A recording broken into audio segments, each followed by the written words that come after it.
Mr. Russell. Thank you, Mr. Chairman.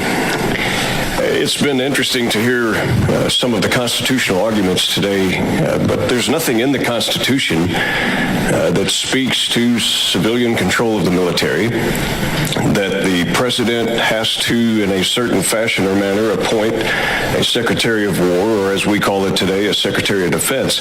You'll find nothing in Article 1, nothing in Article 2. There's no amendment.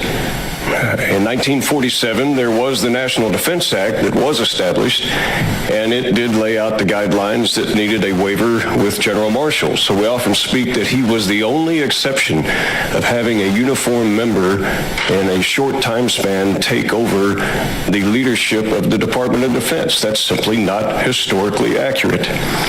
In fact, if you go back in our history, when they were called Secretaries of War, there were many that served in a much shorter time span from the time they left uniform to the time they took control as Mr. rather than General. What is it that the objectors are truly afraid of? Do they truly want to say something but are unwilling to say it? We hear the bland words civilian control of the military as if somehow those American citizens that have borne the brunt of service or battle are somehow no longer entitled to their citizenship and are forever imprinted with some mark of Cain. What are the real objections? Do the objectors instead wish they could say, we are afraid of the warrior class? We are afraid that they might cause a war? Is that it? Historically, American battle-hardened warriors have promoted peace far more than their non-serving counterparts. They understand the human suffering on a grand scale, the chaos of destroyed communities, loss of order, no public services, and death by weapons, disease, or hopelessness is a reality. It's not academic. They also understand that we need to do anything we can to prevent such things. The greatest saber rattling often seems to occur from bloviating politicians that have never borne the sword. Do the objectors also wish to say we're afraid that they might take over the government? I don't know. Historically, if there was ever an opportunity for that concern, it was in the 1790s. President George Washington, a general, had commanded at the highest level of our nation and was revered. He appointed to Secretary of War, what we call Secretary of Defense today, men like Henry Knox, a general, Timothy Pickering, a general, James McHenry, a military surgeon. In his Treasury Department, he appointed Alexander Hamilton, a major general, and Oliver Wolcott, a general. For the equally important post of AG, he appointed men like Edmund Randolph, a general, and William Bradford, a colonel.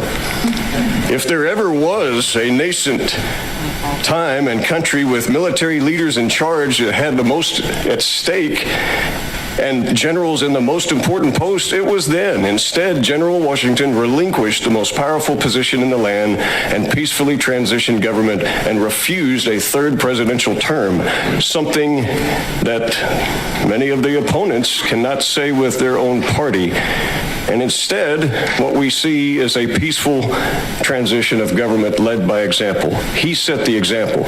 We should have expected no less from General Washington, for he, like all the other warriors, truly understood what it meant to serve the country. If you look at our own secretaries of state, historically, nearly 1/3 had military service, with no less than 10 obtaining senior rank. Notable men like Edmund Randolph, Timothy Pickering, James Monroe, James Buchanan, Lewis Cass, George Marshall, Dean Acheson, Dean Rusk, Henry Kissinger, Cyrus Vance, George Shultz, James Baker, Alexander Haig, Warren Christopher, and Colin Powell remind us that military leaders have often made the most competent leaders of our foreign policy. Why no such concerns there about military takeover of diplomacy? One could argue that it's almost as if America seems to have a phobia of civilian control of diplomacy. Their achievements were so notable, we often forget that they even served in the military at all. General Mattis is a warrior. He will put the national security and peace of the United States above all other concerns and will uphold and defend the Constitution. He will do it with humility, distinction, honor, and continued selfless service. He needs to be wavered and confirmed immediately for the good of our warriors that serve and defend us at night and for the good of the country. Thank you, Mr. Chairman. I yield back my time. Chairman yields back.